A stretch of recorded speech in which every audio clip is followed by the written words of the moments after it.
உறவுகளுக்கு அன்பான வணக்கம்.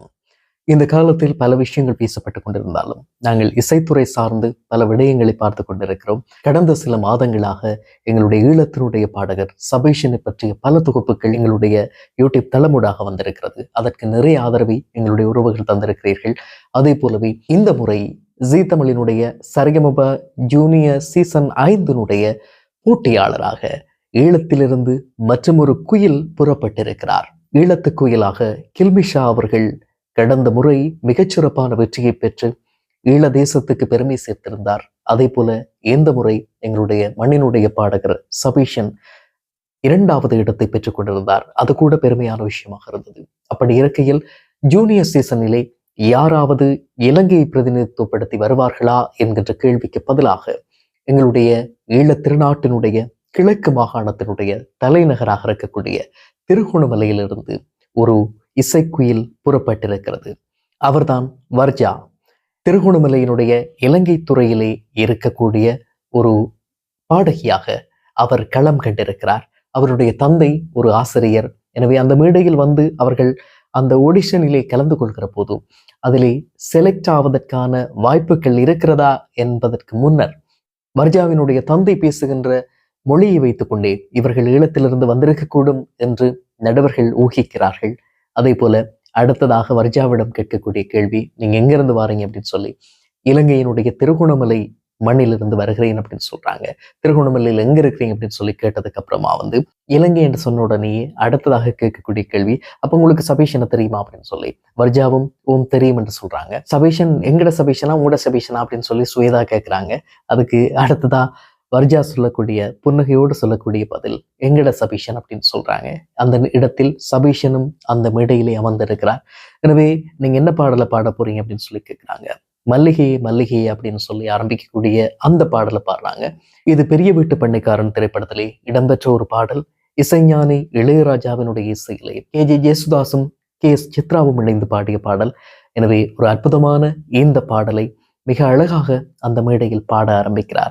அவர் பாட ஆரம்பித்த மறுகணமே சைந்தவி அவருடைய தெரிவை வைத்து விட்டார். அடுத்ததாக ஸ்வேதாவும் SPB சரணும் ஒன்றாகவே அவர்களுடைய தேர்வை செய்கிறார்கள்.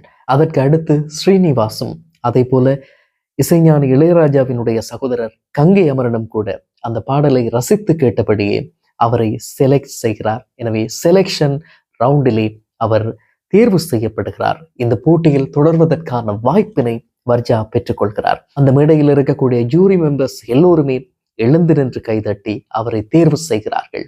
அடுத்த கணமாக அவர் அந்த இடத்தில் அழ ஆரம்பிக்கிறார். வழக்கமாகவே இந்த முதல் மேடை அல்லது வெற்றி என்று கிடைத்தவுடன் ஆனந்த கண்ணீர் வருவதும் தனக்கு இந்த வாய்ப்பு கிடைத்து விட்டது என்று சொல்லி நினைத்து கண்கலங்குவதும் வழமைதான். எனவே இந்த விஷயம் கூட ஒருவேளை ஒரு TRPக்காக ட்ரெண்டிங்குக்காக இப்படி செய்கிறார்களோ என்கின்ற விமர்சனங்கள் எல்லாம் வரக்கூடும்.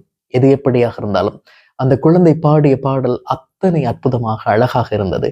முதலாவது சரணம் முடிவதற்குள்ளேயே பல நடுவர்கள் அவருக்கான தேர்வினை செய்தது இங்கு ஆச்சரியப்படக்கூடிய விஷயம். அந்த அளவிற்கு அவருக்குள் திறமை ஒளிந்திருக்கிறது. எனவே ஒவ்வொருவரும் வாழ்த்து சொல்கிறார்கள். அடுத்ததாக சைந்தவி ஒரு விஷயத்தை சொல்றாங்க. கண்டிப்பா இவ பாடின பாடல் எல்லாருக்கும் பிடிச்சிருக்கும்.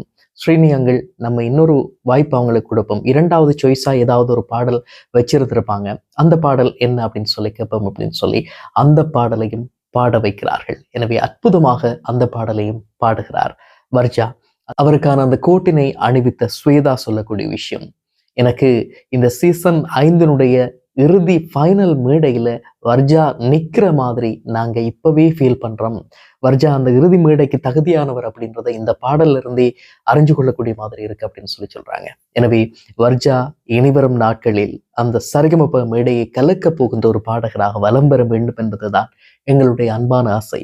சபீஷனுக்கு எப்படி ஆதரவினை கொடுத்தீர்களோ அது போலவே வர்ஜாவுக்கும் ஆதரவை கொடுப்போம். ஒரு 12 வயது சிறுமியாக ஒரு இசை கலைஞராக வர வேண்டும் என்ற எண்ணத்தோடு தாயகத்தில் இருந்து தமிழகத்தை நோக்கி புறப்பட்டிருக்கக்கூடிய அந்த இசைக்குயிலை நாங்கள் உயர பறக்க வைக்க வேண்டும்.